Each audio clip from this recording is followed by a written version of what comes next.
സുഹൃത്തുക്കളെ നമസ്കാരം, പുതിയ വീഡിയോയിലേക്ക് സ്വാഗതം. സലിംകുമാറിന്റെ മരണം ഞെട്ടിക്കുന്നതായിരുന്നു. അസാമാന്യ കലാകാരൻ അല്ലേ. 56 വയസ്സേ ഉള്ളൂ സലിംകുമാറിനെന്ന് കണ്ടപ്പോഴും ഞെട്ടിപ്പോയി. അദ്ദേഹത്തിന്റെ ആ രൂപമൊക്കെ വെച്ച് കുറച്ചുകൂടെ ഒരു പ്രായം തോന്നിക്കുന്നുണ്ട്.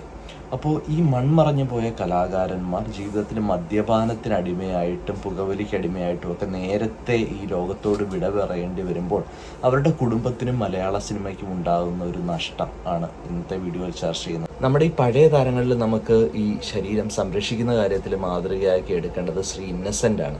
അദ്ദേഹം ക്യാൻസർ അദ്ദേഹത്തെ കീഴ്പ്പെടുത്തിയിട്ട് പോലും അദ്ദേഹത്തിൻ്റെ ആ മനസാന്നിധ്യം കൊണ്ടും അദ്ദേഹം ആ ശരീരം നല്ലതായിട്ട് സംരക്ഷിച്ചുകൊണ്ടും കൂടുതൽ കാലം സമൂഹത്തിനും മലയാള സിനിമയിലുമൊക്കെ അദ്ദേഹത്തിൻ്റെ കുടുംബത്തിലുമൊക്കെ ഒരു നിറഞ്ഞ സാന്നിധ്യമായി നിലനിൽക്കാൻ അദ്ദേഹം സാധിച്ചു. ശ്രീ മമ്മൂട്ടി, മോഹൻലാലൊക്കെ സൂപ്പർ സ്റ്റാറുകളൊക്കെ തന്നെ അവരുടെ ആ ഒരു ശരീരം സംരക്ഷിക്കുകയും ദിവസേന എക്സസൈസ് ചെയ്യുകയും ഒക്കെ ചെയ്ത് മുന്നോട്ട് പോകുന്നതിൽ ഒരു വലിയ മാതൃകകളാണ്.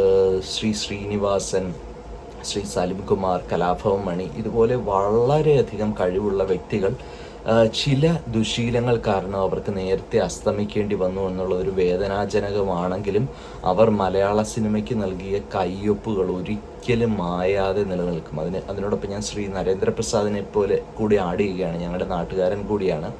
അദ്ദേഹവുമായി മദ്യത്തിന് അടിമയായി നേരത്തെ ജീവിതം അവസാനിപ്പിക്കേണ്ടി വന്ന ഒരു അസാമാന്യ പ്രതിഭയായിരുന്നു. അങ്ങനെ അനേകം പേർ അസാമാന്യ പ്രതിഭകൾ നമ്മുടെ മുന്നിൽ നിൽക്കുന്നു. യുവ താരങ്ങളെ എടുത്തു കഴിഞ്ഞാൽ ശ്രീ ഉണ്ണി മുകുന്ദന്, കുഞ്ചാക്കോ ബോബന്, ടൊവിനോ, ഇവരൊക്കെ തന്നെ അവരുടെ ശരീരം നല്ല രീതിയിൽ സംരക്ഷിക്കുന്നത് കാണാം. അടുത്ത് തന്നെ നമ്മുടെ ഷൈൻ ടോം ചാക്കോ, അദ്ദേഹം ഒരു മാതൃകയായിരിക്കുകയാണ്. ശക്തമായ വേദന ഏറ്റുവാങ്ങേണ്ടി വന്നപ്പോഴാണ് അദ്ദേഹം ലഹരി വിട്ട് ശരിക്കും സ്വന്തം ശരീരം സംരക്ഷിക്കാൻ തുടങ്ങിയത്. അതൊക്കെ ഒരു മാതൃകയാണ്. അതുപോലെ പല യുവതാരങ്ങളും നമുക്ക് മാതൃകയാണ്. അപ്പോൾ നമ്മുടെ ജീവിതത്തിൽ ഓരോരുത്തർ ഉടനീളം എടുക്കുമ്പോഴത്തേക്ക് ഒരു കാര്യം വ്യക്തമായിട്ട് മനസ്സിലാക്കേണ്ടത്, നമ്മളിതൊന്നും ചെയ്തില്ലെങ്കിലും ചിലപ്പോൾ എത്ര നാൾ ജീവിച്ചിരിക്കുമെന്നൊന്നും പറയാൻ പറ്റത്തില്ല. എന്നാൽ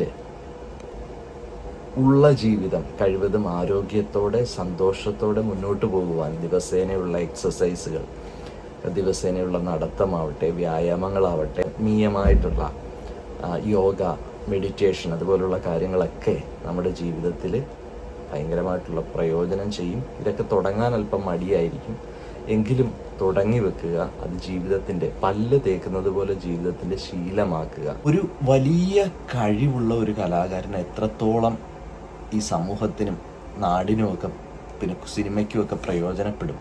എന്നാൽ അമിത കഴിവൊന്നും ഇല്ലാത്തവരും സ്വന്തം ഒരു ആത്മീയ ശക്തിയിലൂടെ സ്വന്തം ശരീരം അല്ലെങ്കിൽ മനസാന്നിധ്യം വർദ്ധിപ്പിക്കുന്നതിലൂടെ, നല്ലതായിട്ട് സംരക്ഷിക്കുന്നതിലൂടെ സ്വന്തം ശരീരം, അവർ അല്പം കഴിവ് കുറവാണെങ്കിലും അവർ കൂടുതൽ ഉയരങ്ങളിൽ എത്തുന്നു. ഇത് നമുക്കും ഒരു പാഠമല്ലേ, സാധാരണ ജീവിതം നയിക്കുന്ന നമുക്കും ഒരു പാഠമാണെന്നുള്ളതാണ് ഇന്നത്തെ വീഡിയോയുടെ ഉള്ളടക്കം. നമുക്ക് ആ ഒരു ശക്തി ഉണ്ടെന്നുണ്ടെങ്കിൽ നമ്മുടെ ചെറിയ ചെറിയ കഴിവുകൾ പോലും കൂടുതൽ ഉയരങ്ങളിൽ എത്തിക്കാനായിട്ട് നമുക്ക് ഓരോരുത്തർക്കും സാധിക്കും. നല്ല ചിന്തകളുമായി വീണ്ടും കാണുന്നത് വരെ നന്ദി, നമസ്കാരം.